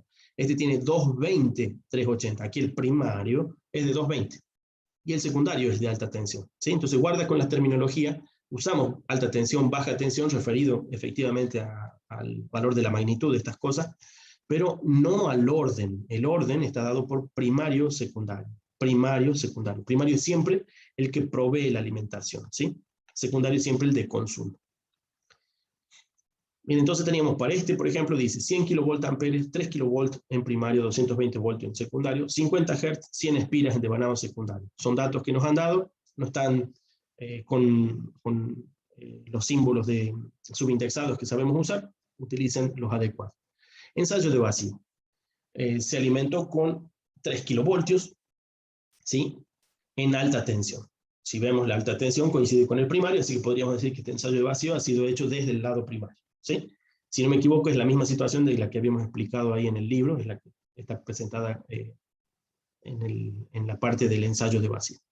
Se alimenta por el primario a 3 kilovoltios, se mide una corriente de 0,64 amperes, una potencia activa de pérdidas atribuibles al hierro de 830 vatios desde el lado de alta tensión. ¿Sí? Como está dicho de que la tensión medida es 3 kilovoltios, bien, esa es la tensión de alimentación B1N. En el ensayo de corto, en cambio, hemos medido 77 voltios, una corriente nominal, fíjense que no les dice el valor de la corriente nominal, les dice fue hecho a corriente nominal. ¿Sí?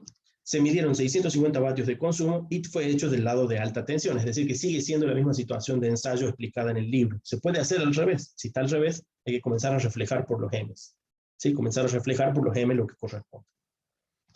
Bien, les preguntan, ¿cuál es la I1N? La I2N. El flujo máximo, el valor de las espiras del primario, ya que el secundario está dado, y el circuito equivalente al primario. El circuito equivalente, bueno, no hay otra que dibujarlo, así que si lo dibujan ustedes electrónicamente y después me entregan en un documento una bonita captura, mejor, para el circuito equivalente, ¿sí? Con sus elementos. Los elementos deducidos, ¿no? Los elementos deducidos de este ensayo. Bueno, ese ejercicio está hecho, bueno, no con los mismos valores, pero con la misma situación. Fíjense que este es un ejercicio, un ejemplo de aplicación, el 3.4. Tenemos un transformador monofásico de 250 kilovoltamperes, 15 kilovolt de primario, 250 voltios de secundario, 50 Hz, etc. Bueno, en este no dieron N, así que supongo que no preguntarán por el N. Vacío, 250 voltios, 80 amperes, 4000 vatios. Fíjense que 250 voltios, una de dos, o fue hecho a baja tensión, es decir, a tensión reducida, no corresponde al de vacío la tensión reducida, así que tiene que haber sido hecho del lado secundario. Y aquí dice datos medidos del lado de baja tensión. ¿Está bien? Entonces este fue hecho del lado de baja tensión. Si queremos llevarlo al primario, deben ustedes reflejar adecuadamente las tensiones, las potencias, bueno, la potencia en realidad es la misma, las tensiones y las corrientes, ¿no? Las tensiones del secundario hay que multiplicarlas por M. Las corrientes del secundario hay que dividirlas por M. ¿Sí? Las impedancias del secundario hay que multiplicarlas por M cuadrado. Hay que multiplicarlas por M cuadrado. Bueno, tenganlo en cuenta entonces para cuando corresponda. Casualmente en este ejercicio corresponde, aquí está hecho de esa manera. Teníamos cortocircuito, fue hecho con 600 voltios, corriente nominal, asignada, que le llama aquí el español, 5000 vatios de consumo activos, ¿sí? Y datos medidos en el lado de alta tensión. Esto reproduce la situación que recién explicó el libro.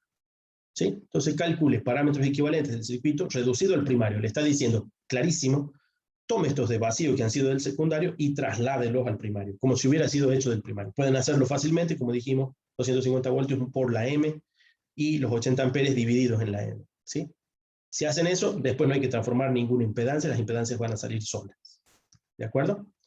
De todos modos, aquí tienen ustedes el desarrollo, bueno, es Fíjense, teníamos el coseno de phi, lo que dijimos antes. El coseno de phi es la primera cosa que tenemos que deducir a partir de la potencia de consumo, potencia de consumo, y aquí tenemos, ¿qué tenemos? Tensión, y esta es la corriente, sí, la corriente cero medida, ¿sí? La I0, la B1N y la potencia activa consumida. De ahí deducimos el coseno de phi, y continuamos con RF y X mu. No es una gran ciencia, sin duda lo que sí hace falta es tener fresco estos circuitos equivalentes y presentes, ¿sí?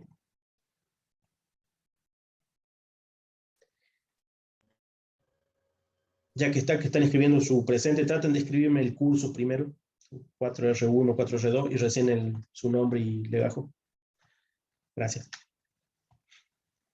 ¿Sí? Entonces, no es una gran ciencia, sí pueden ustedes seguir este pequeño desarrollo aquí de ejemplo completo, ¿sí? Fíjense aquí, esto es ya para el de cortocircuito. Dijo, el de cortocircuito fue hecho a corriente nominal.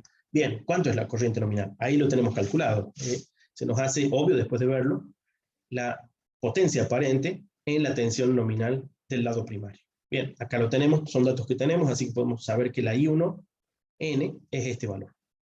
¿Sí?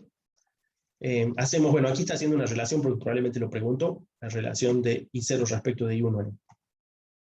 Aquí para el cortocircuito, ya saben ustedes, una vez más, averiguamos el coseno de phi de la situación. Antes era el coseno de phi de vacío, ahora es el coseno de phi del corto. No tienen por qué ser iguales, así que son dos situaciones distintas. Los cosenos de phi no tienen por qué ser iguales, no supongan que son iguales. La PCC está medida, la B1CC está medida, y la I1 está medida, ¿sí? Creo que lo único que me faltó ver aquí era llevarlo, acá está, llevarlo al primario. ¿Ven ahí? Lo ha llevado al primario, ¿ven? Ha llevado al primario. 80 dividido en 60, 250 dividido en 60. Si hay una práctica que, bueno, no es muy bonita, unidades en los cálculos. Traten de usarlas ustedes para ayudarse y tener verificaciones que les permitan verificar que han hecho correctamente el cálculo, ¿sí? Bien, ¿dónde estamos? Hicimos la averiguación del coseno de phi CC. Ya con el coseno de phi CC podemos ir a calcular la RCC y la XCC. ¿Sí? Fin del problema. Al menos lo principal. Después puede haber algunas otras cosas referidas a las tensiones relativas respecto de la nominal, corrientes de falta, revisen esa parte del capítulo, y algunas otras situaciones extras que en este problema lo plantean, ¿sí? Para no dejar pendientes esos temas. Lo principal entonces que estamos viendo es circuitos equivalentes, y esta es la forma de encarar los problemas que yo les he dado aquí, ¿sí? A ver cuántos problemas son, 3, 4. 4 problemas, ¿sí? En alguno, ¿qué se pide? A ver, en este se pide parámetros del circuito equivalente reducido al primario. Bueno, fíjense si estas bajas tensiones y altas tensiones, si habla de los dos lados, alguno de los dos lados probablemente haya que reflejar. Acá, en primario y en secundario, alguno hay que reflejar. En el primero, en alta tensión y en alta tensión, no hay que reflejar a nadie, si es que lo pide el primario. Lo pidió el primario, no hay que reflejar nada. El 4. El 4 tiene menos datos, hagan lo que corresponda según los menos datos que se tienen aquí, ¿sí? Seguramente son menos cálculos que los otros dos problemas, ¿sí? Los otros 3 problemas, perdón. Entonces los 3 primeros tienen ensayo de vacío y ensayo de corto completos, el cuarto tiene menos datos, bueno, hagan lo correspondiente en ese caso. Entonces hemos hecho un pequeño repaso del Fraile Mora ahí para que ustedes tengan referencias suficientes para encontrar los puntos claves de este desarrollo. No son demasiados, pero sí pueden hacerse ustedes un resumen con las ecuaciones básicas. Siempre es el circuito de ensayo, les brinda potencia consumida activa, tensiones del ensayo, corrientes del ensayo, y a partir de eso siempre deducimos el coseno de phi y lo incorporamos a las ecuaciones correspondientes de las R y las X que correspondan al circuito equivalente de la porción que están haciendo, de vacío o de cortocircuito. ¿De acuerdo? ¿Alguna pregunta?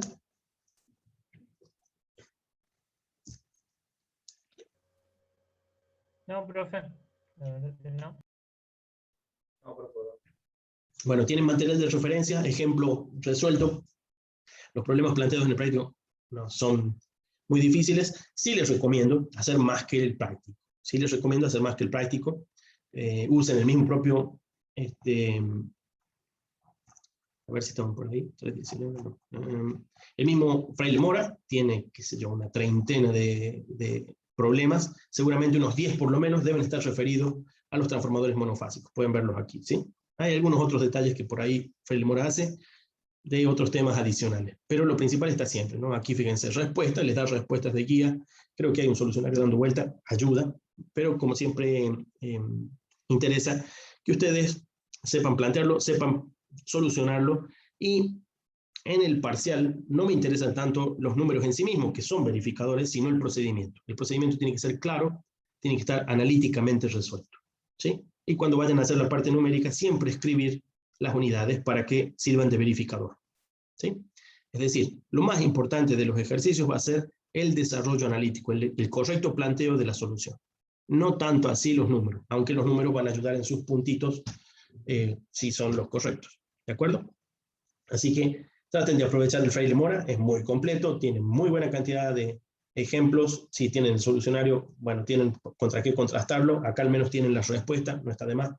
No recuerdo haber encontrado muchos errores en los cálculos, así que deberían ser exactamente esos que están ahí. Les permiten verificar por el número, no por el procedimiento. El solucionario, si lo encuentran por ahí, puede darles un poco sobre el procedimiento. ¿De acuerdo? De todos modos, con un procedimiento como están, hay más ejercicios resueltos a lo largo del Fraile Mora. Pueden continuar a partir del punto del ejercicio 3-4 que hace un rato apareció. Y van a tener algunas variantes o algunos detalles extras de variantes que el propio Fraile Mora presenta como variantes de esos casos, ¿sí? Hay muchos más temas, pero lo principal aquí que estamos haciendo es solamente circuito equivalente y ensayos de vacío y cortocircuito. Una cosa más creo que me está faltando mostrarles antes de que se me vayan. Es, bueno, no, aquí. No me acuerdo el enlace, creo que lo dejé.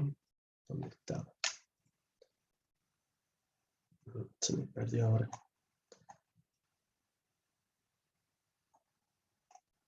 Ah, acá estaba. Bueno, hay un práctico que no lo tenemos publicado completamente como un práctico, pero es un TP de laboratorio que hicimos el año pasado para poder verificar resultados. Y es este Aula Moisan, ¿sí? Es un enlace que, bueno, ya voy a ver si se los dejo sugerido entonces en el aula virtual. Les permite verificar un transformador. Fíjense que ahí tienen los circuitos equivalentes a transformador. Pueden ustedes, con la aproximación que acaban de hacer en el cálculo, montarlo en este simulador y ver los diagramas vectoriales, las tensiones, las potencias, como si lo estuvieran midiendo en un ensayo real, y algunas cosas que están deducidas por cálculo, ¿sí? Bueno, el diagrama vectorial, por ejemplo, se puede hacer con instrumentos, pero bueno, son instrumentos que generalmente son caros. Aquí está hecho por cálculo y dibujo, ¿sí? Les dibuja el diagrama vectorial, les dibuja, bueno, les calcula, les verifica todos los datos de la situación de ensayo. Así que esto se puede usar en línea, si no me equivoco, y también lo pueden descargar y usarlo en Windows, ¿sí? O en Wine. Así que aprovechenlo. Después lo vamos a aprovechar también para transformadores trifásicos. Hay más para transformadores trifásicos, hay un poco de todo de este pequeño software de asistencias que nos pueden permitir verificar, ¿sí? Nos pueden permitir verificar. Son muy útiles y nos dan al menos la sensación de haber hecho el ensayo en vivo, ¿sí? Nos permiten verificar ese tipo de cosas como si tuviéramos un verdadero transformador y no tuviéramos que hacer la cuenta solamente. Con las cuentas resueltas de cada práctica, introduzcanla en este circuito equivalente de transformador monofásico y van a poder verificar, ¿sí? Verificar. Incluso van a poder cambiar algunos patrones de los elementos y ver lo que ocurre, ¿sí? Eso sería interesante. Por ejemplo, pueden ustedes simular el cortocircuito. Pueden simular el circuito abierto. Pongan los valores adecuados y lo van a lograr hacer, ¿sí? ¿Alguna pregunta? Lo copio en el chat por si acaso y después voy a ver si lo publico, como dijimos, en el aula virtual.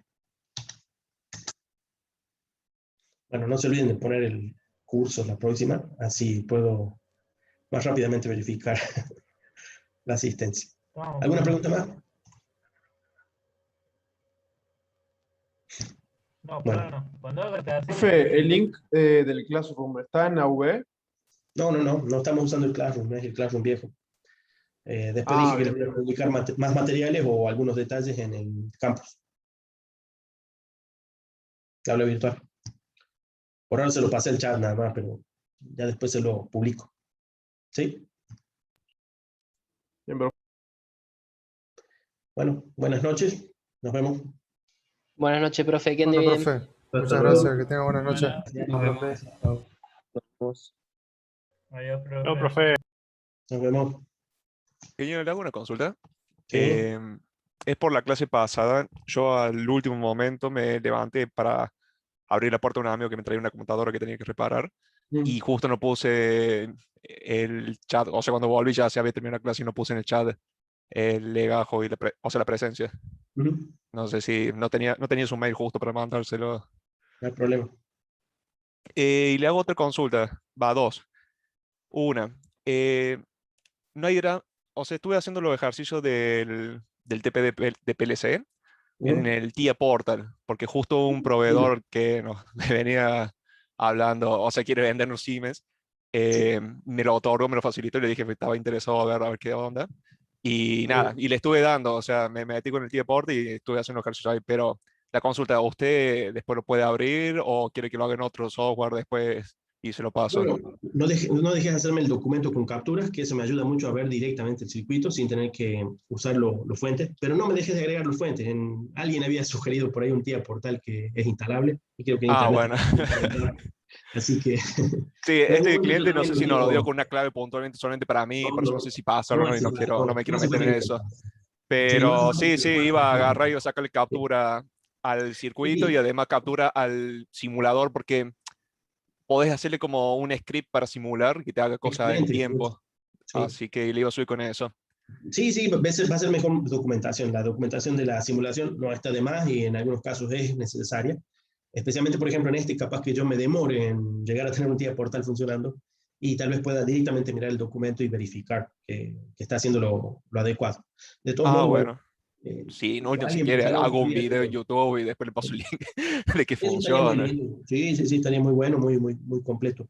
Eh, sí, no dejes de pasarme de todos modos los archivos fuentes. Cuando algún día portal tenga andando, tal vez pueda probar algunos de esos circuitos. ¿Sí? Bueno, bueno, bueno, dale. Informame la versión, por si acaso. Bueno, y la otra cosa que le iba a consultar, esto es solamente para saber dónde encaro. En el trabajo práctico que hay que hacer un PLC Ujú. con el chip, con el microchip y demás. Sí. En una de las clases usted mencionó si hacen eso o tienen justo un PLC y no sé cómo siguió. Me quedo picando porque justo me habían ofrecido, Sí. por ahí me facilitan un logo y una pantalla TD como para probarle. Entonces yo le iba a consultar si en vez de hacer eso, ya que tengo que hacerle el entorno para esta pantalla, este logo, tenía ganas de agarrar una madera, poner Claro. dos riel DIN, uno para el logo, un marquito para la TD y un riel DIN que tenga bornera que yo pueda ir conectando cosas, diferentes cosas, junto con Excelente. una térmica y una fuente. Y entonces iba a Sí. agarrar, iba a llenar de botoneras, llave, o sea, interruptores, o sea, Sí. llaves, selectoras, botonera y muchos LED. Digamos, toda la salida con Excelente. LED. Excelente, Si hay excelente. posibilidad de, en vez de hacer en el práctico de por sí con el microchip y todo eso, que por ahí después yo no lo voy a usar, si podía Sí. dedicarle y hacer directamente esto que quería hacer con la pantallita y el logo que me están Muy bien. facilitando justo. No hay Sí, sí, está problema. muy bien. Sí, sí, si hay algo que interesa en este PLC armado, en realidad, es tener un entrenador.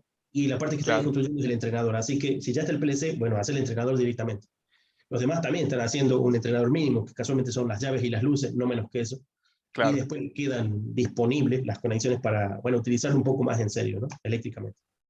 Claro, Así que claro. sí, dale, dale tranquilo y, bueno, no dejes de documentar eso para tu informe. No, incluso Aprovecharlo le para puedo la poner parte plan en práctica. SolidWorks, todo si quiere, del entrenador este, Bueno, no hay pero problema. bueno, es para saber, digamos, si me lo permite, le meto todas las pilas a eso y dejo algo más preparadito que me sirva después para mí, también para después. Claro, o sea, si es parte de tu trabajo, bueno, sin duda hacer lo que para tu trabajo sea conveniente, pero en cuanto a lo que nos interesa a nosotros es sin duda la práctica. Así que lo que importa mucho es que el tablero te funcione de elemento de práctica. Así que, bueno, Ah, no te claro. pierdas en hacer muy lindo el informe, sino más bien concentrarte en lo que te pueda brindar como elemento de práctica. Esa es la parte Sí, que nos interesa. totalmente. Dale, Pasa que dale. ya es como entretenido, por si me gustaba, Sí, cuando tocó la materia de PLC, fue como, justo quería agarrar PLC este año, bueno, qué bueno, porque, porque bueno, es algo que me interesó de hace mucho y ya que me dio, o sea, ya que la materia sí, no la está exigiendo, digo, listo, ya está. O sea, dale. me meto a full, por eso agarré el tiempo, por eso me metí con todas estas otras Sí, cosas, sí, sí. que Sí, sí, digo que sí. ya después en formas prácticas, después que si quiero ejercer algo respecto a eso, ya tengo, o Sí. sea, ya lo estuve viendo. Sí, es muy bueno, y más si uno tiene la oportunidad de usar TIA Portal o algunos otros grandes software, bueno, uno ya va a tener el entrenamiento que después sí le va a hacer falta, dependiendo de lo que uno se dedique, ¿no? Le dicen a uno, ¿y vos conocés tía Portal? Bueno, listo, la respuesta es sí, ¿no? Entonces eso es una gran ventaja. O el software que hayan elegido de nivel industrial. Si uno tiene Claro, esa oportunidad, y totalmente. ni qué decir si ha llegado al hardware, que es mejor todavía. Así que sí, aprovechar. Bueno, eso era nomás. Lo de la falta y esas dos preguntas del Sí, tía no hay Porter y problema. el PLC. Dale, Gracias. Hasta luego. nos vemos.